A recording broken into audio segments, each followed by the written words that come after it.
começar de novo, tá bom? Tive um problema aqui feio com a transmissão.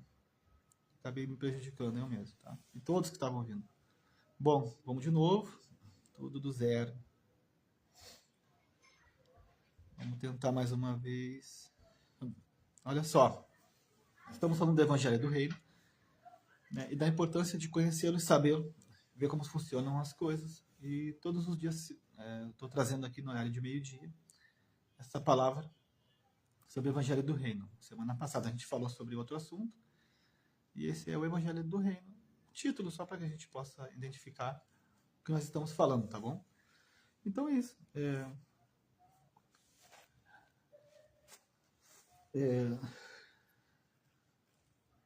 Paulo disse assim: se alguém vos pregar outro evangelho, além desse que já temos pregado, que seja anátema. Então tem muitas pregações aí que não condizem com o Evangelho do Reino, tá tudo bem, tá? Você não precisa ficar aborrecido. Mas o Evangelho do Reino tem de como propósito trazer até você o reino, não os benefícios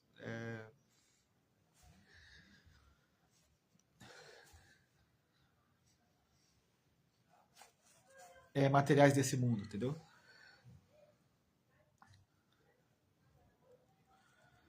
Então, o evangelho do reino não é o evangelho do mundo, pegou? Então, o intuito do evangelho, o que é? Trazer sobre a sua vida e fazer com, o reino e fazer com que você se torne participante do reino, através da palavra, da prática, da sua vida diária. Então, caiu as lives, eu tive que refazer tudo de novo, tá? Me perdoe mesmo. Como eu estou aprendendo, eu vou cometer bastante falha. Então é isso. Agora, olha que interessante. Nós, às vezes, procuramos o evangelho para que ele...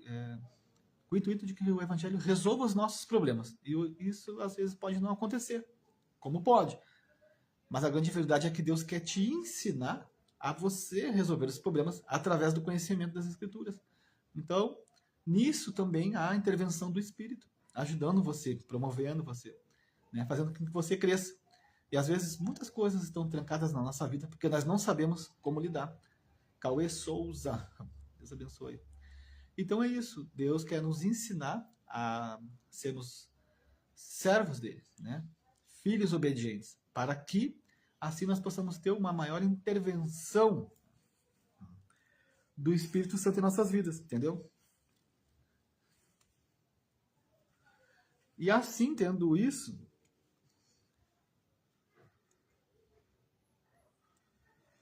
tendo essa vida de obediência, tendo essa vida de renúncia, nós temos a intervenção do Espírito a nosso favor. Então, muitas vezes, Deus não age a nosso favor porque nós estamos em desobediência, tá bom? Então, a obediência gera a favor de Deus. A Bíblia diz que conhecimento sábio alcança a favor de Deus. Então, às vezes, nós estamos tentando, não estamos alcançando por falta de um bom conhecimento. Pegou? Lucas 14, 25 vai falar um pouco disso, de como nós devemos agir, de como nós devemos nos portar. E eu estou trazendo esse assunto todos os dias para que a gente possa crescer na graça de Deus, que é a palavra manifestada em nós também. Pegou essa da graça? Se alguém vier a mim e amar pai e mãe, mulher, filhos, irmãos e irmãs, e até a própria vida, mais do que a mim, não pode ser meu discípulo. Primeiro ponto. Eu sou de uma igreja. Que bom, Cauã. Então, legal. Então, ele está dizendo, você pode amar todas as pessoas? Sim, só você não pode amar mais do que Deus. O que acontece quando nós amamos mais as pessoas do que Deus? Quando nós damos de cara com a frustração, nós abandonamos a igreja, abandonamos Cristo. Quando nós damos de cara com o pecado dos outros, nós nos decepcionamos. Então, quando nós amamos mais a Deus do que as pessoas, nós vamos entender que esse amor de Deus está em mim, e assim eu consigo amar as pessoas, independente do que elas têm ou não para me oferecer e de como elas se portam. Pegou? Muitas pessoas falaram,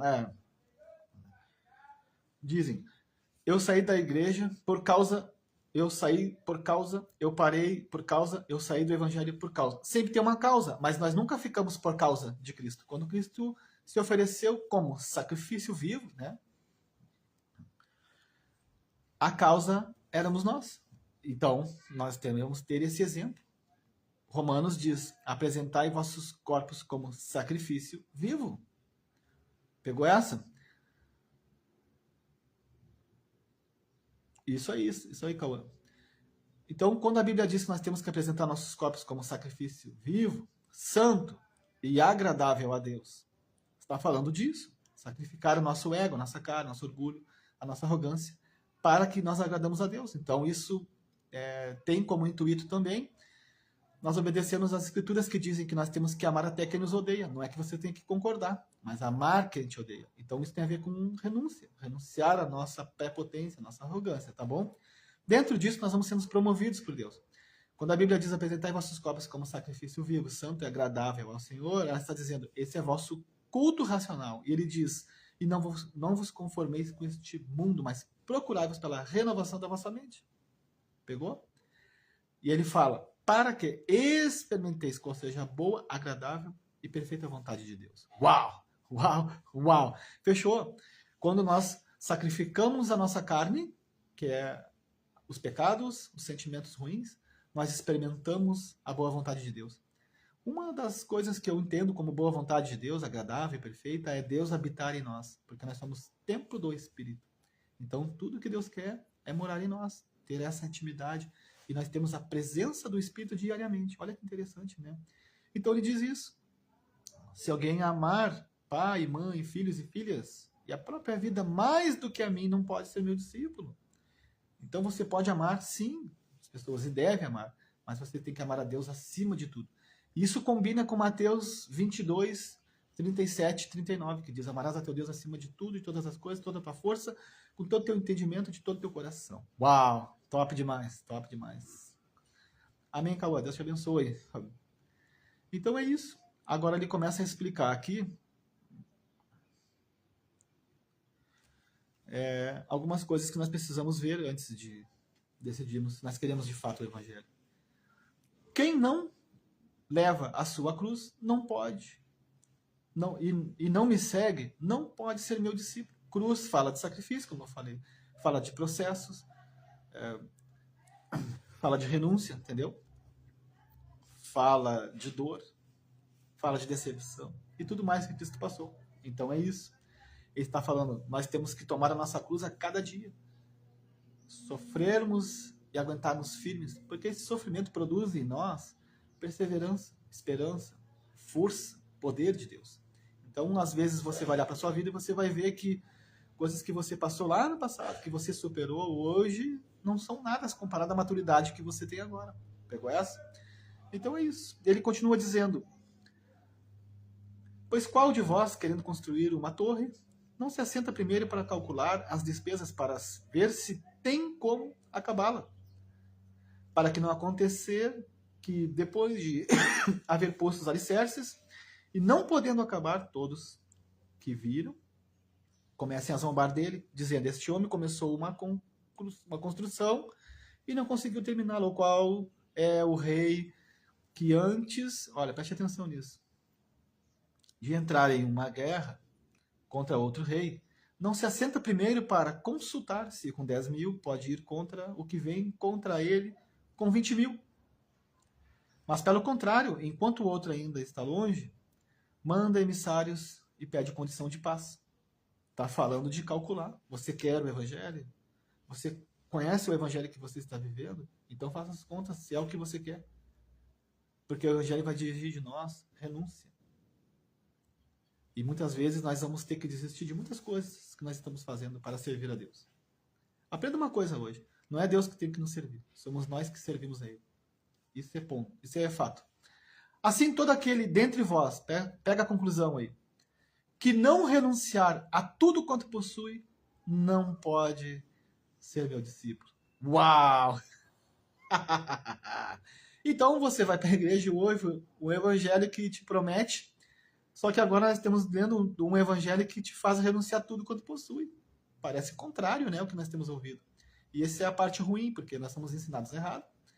E aí, quando as coisas não acontecem, cria-se em nós uma decepção. E aí nós viramos as costas para o evangelho errado que foi pregado a nós. E Jesus está dizendo aqui, né? As palavras de Deus aqui. Assim, todo aquele dentre vós que não renunciar a tudo quanto possui não pode ser meu discípulo. Deixa eu te explicar uma coisa. Você pode ter tudo e ter Jesus. A questão da renúncia é que você não idolatre as coisas que você tem. É que você esteja pronto, como Paulo disse. Em tudo fui instruído, tanto a passar necessidade como a viver em fartura. De nada tenho falta, renunciou. Ele disse, eu posso ter tudo e posso não ter nada. Eu continuo servindo a Deus. Olha que interessante. Isso é muito importante. Agora tem outra palavra que eu quero te falar, do mesmo autor das cartas, que é Paulo, que está em Filipenses 3. Começa no 4. Bom, um textinho bem alto aqui, tá? Preste atenção, nós estamos falando de renúncia, então eu quero que você aprenda um pouco sobre isso. Renunciar ao pecado, renunciar ao ego, renunciar ao orgulho, renunciar à arrogância, à prepotência, renunciar às vezes nossos desejos, nossas vontades e paixões. É isso. Paulo dizia assim, sei bem que eu poderia até mesmo confiar na carne. Se alguém pensa que pode confiar na carne, muito mais eu. Circuncidado no 8º dia, da descendência de Israel, da tribo de Benjamim, hebreu, de hebreus, quanto à lei fui fariseu. Quanto ao zelo, persegui a igreja, quanto à justiça que há na lei, eu era irrepreensível. Bom, o cara era top, né? Mas o que para mim era lucro, passei a considerar perda, por amor de Cristo. Renúncia. Sim, de fato, também considero todas as coisas. Deu tique.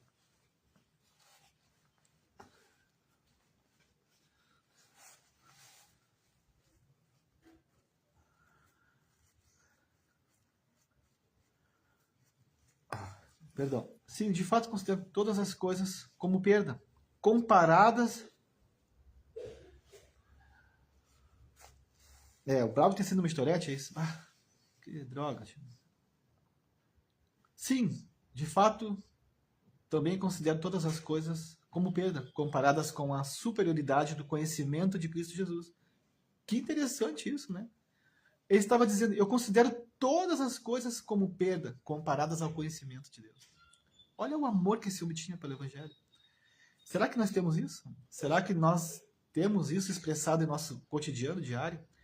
Será que o nosso esforço diário, como eu estou falando de renúncia, chega a esse nível de eu considerar tudo na minha vida como perda, comparado ao conhecimento de Cristo?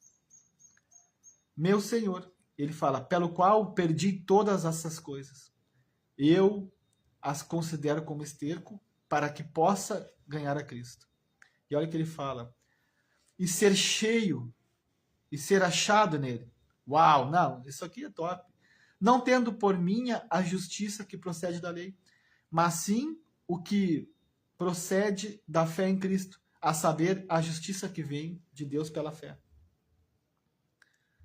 Para conhecer a Cristo e o poder da sua ressurreição e a participação nos seus sofrimentos. Pegou essa? Não. Não, gente, pegaram essa. Para conhecer a Cristo e o poder da sua ressurreição e a participação nos seus sofrimentos. Gente, isso aqui é evangelho. O evangelho do reino. Não, vocês pegaram essa? Não, gente.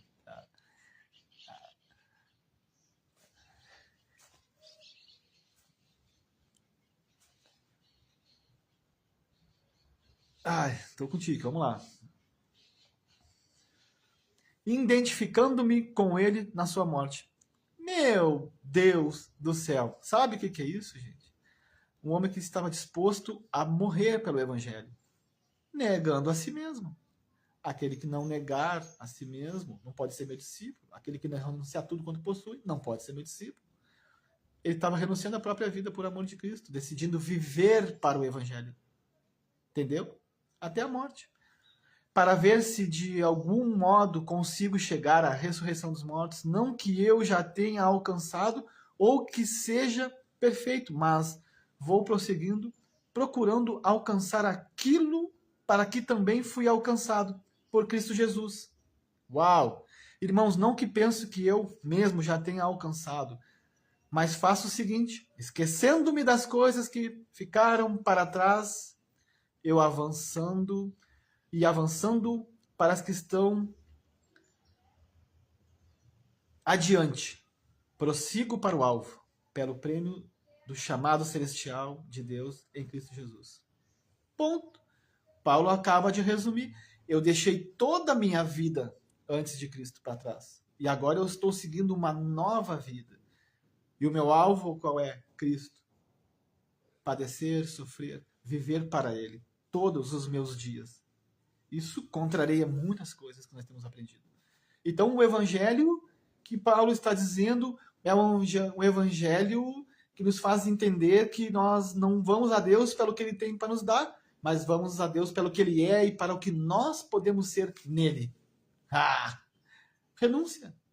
Viver para Deus e com Deus. Não para os desejos, não para as conquistas. E não que você não possa ter, mas viver para Deus. Viver esse amor. Você consegue entender isso? Então o evangelho é renúncia, o evangelho é cruz, o evangelho é salvação. Isso faz com que eu entenda que no meio de todas as dificuldades que você passar, você precisa entender uma coisa. O nosso alvo é Cristo e a salvação. A Bíblia diz que o objetivo da fé é a salvação da alma. Ponto definido. Esse é o objetivo da fé. O que passar disso, heresia. O objetivo da fé, salvação da alma. Eu não estou contra você. Ter riquezas, eu não estou contra você prosperar, eu não estou contra você ser bem-sucedido na vida. Desde que o objetivo de tudo que você faça e possua seja a salvação das vossas almas. Consegue me entender isso?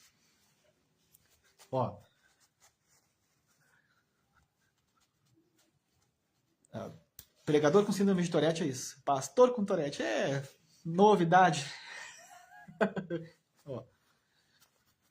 Então, esse é o objetivo. O evangelho do reino tende a fazer com que você ame a Deus acima de tudo nessa vida. E acorde e durma todos os dias com um pensamento: a salvação. A salvação. A salvação. Eu sei que essas pregações não vão dar like. Dê um like ali no YouTube. Não vão ter repercussão, porque não é de interesse de todos, mas é só daqueles que entenderam o que de fato é o reino. Olha o que diz em Efésios 1:13. Nele também vós, tendo ouvido a palavra da verdade, olha, já mudou o sentido. O evangelho da vossa salvação, mais uma vez. E nele, crido, fostes selados com o Espírito Santo da promessa. Olha o que faz com que a gente tenha o selo da promessa.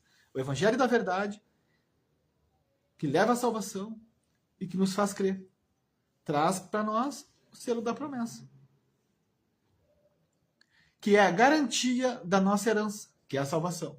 Para a redenção da propriedade de Deus, para louvor da sua glória. Pegou? Paulo está falando aos Efésios. Vocês creram no evangelho. Qual o evangelho da salvação? Não é dos bens, não, da salvação. Não é daquilo que eu quero, não, da salvação. Então vocês creram na verdade, na palavra que leva à verdade, salvação. Então a palavra de Deus, que é a verdade, tem sempre que ter como intuito salvação. Então é isso.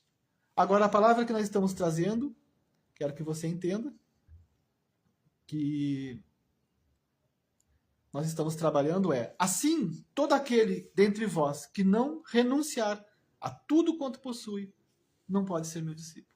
Nós vamos falar um pouco de renúncia agora, um estudo bem rápido, eu vou terminar aqui. Eu já passei do horário, caiu as lives, tive que voltar.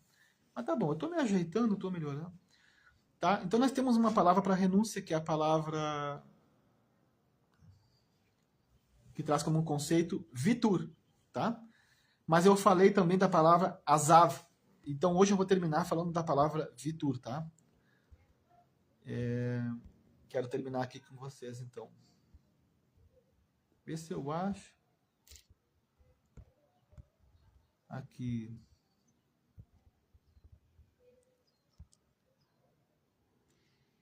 Vamos lá. Vitur. Tá? Nós vamos falar um pouco dessa palavra. A palavra hebraica moderna e rabínica para concessão ou renúncia voluntária. Ela nos mostra como o indivíduo abre mão do seu próprio direito. Olha isso, renúncia, viu? Está ligada à palavra vitur. Significados pictográficos, símbolos das letras, nós vamos ver agora, tá bom? O símbolo original é um prego ou estaca de tenda. Representa conexão e união ao Messias, que conecta os céus e a terra. Ou o sacrifício, que é a palavra também tav. O símbolo original são duas varas cruzadas, uma aliança ou uma cruz. Então nós temos aqui a primeira palavra, que é o vav, e a segunda, que é tav, que está ligada à palavra vitur, tá? Então a palavra tav, o símbolo original, são duas varas cruzadas, uma aliança ou uma cruz. Representa o selo. Olha que nós estamos falando. A marca, o pacto ou sacrifício consumado. Olha, tudo dentro da nossa pregação, que eu comecei ali pregando um raciocínio e não sabia que ia terminar exatamente como o estudo está dizendo. Pegou? Então, nós falamos da palavra vav, dav, e agora vamos falar de outra palavra que também está ligada à palavra vitur, tá? Representa o selo, a marca, o pacto ou o sacrifício consumado. Vav, repete-se o prego, estaca, esforço e segurança e o elo da aliança. E também nós temos a outra palavra que é resh, o símbolo original da cabeça de um homem. Representa o líder, o topo, a mente ou o que vem primeiro. Então, a descodificação criptográfica da palavra vitur, em conjunto, significa o prego e a cruz, a aliança, prendem e submetem a cabeça, o orgulho do homem, para o messiânico, a verdadeira abdicação ocorre quando o ego humano se submete interiormente ao sacrifício da aliança de Yeshua. Pegou essa, então? Então nós temos isso. Nós temos o prego, a cruz e a cabeça. 3 símbolos que representam a nossa renúncia. Nós, como cabeças, sendo pregados numa cruz. Uau! Então, esse entendimento está ligado exatamente à palavra renúncia. Que legal, né? Eu não consegui ser muito explicativo, porque está bem apertado para mim trabalhar, estudar e pregar, e ter a família para cuidar. Então é isso. Eu espero que vocês tenham gostado, tenham entendido alguma coisa. Voltem, olhem o vídeo de novo e tentem aprender melhor. E é isso, pessoal. Estou me esforçando, estou tentando melhorar. E eu creio que a gente vai conseguir crescer cada dia mais e mais para edificar o reino em nossas vidas. Aprenda que, às vezes, você vai passar por processos que Deus vai ter que te fazer renunciar a coisas, para que a glória de Deus se manifeste em você. E como eu terminei aqui, vocês viram, assim todo aquele dentre vós que não renunciar a tudo quanto possui não pode ser meu discípulo. E a renúncia tem a ver com isso. Para que a gente venha a ser cabeça, nós vamos ser pregados numa cruz. Como disse ali, a representatividade das 3 letras que representam a palavra vitur, que está ligada à renúncia. Um prego, uma cruz, e nós como cabeça sendo o sacrifício vivo de Deus diante dos processos, para que a glória de Deus seja manifestada em nós e através de nós. Amém? Deus abençoe, então.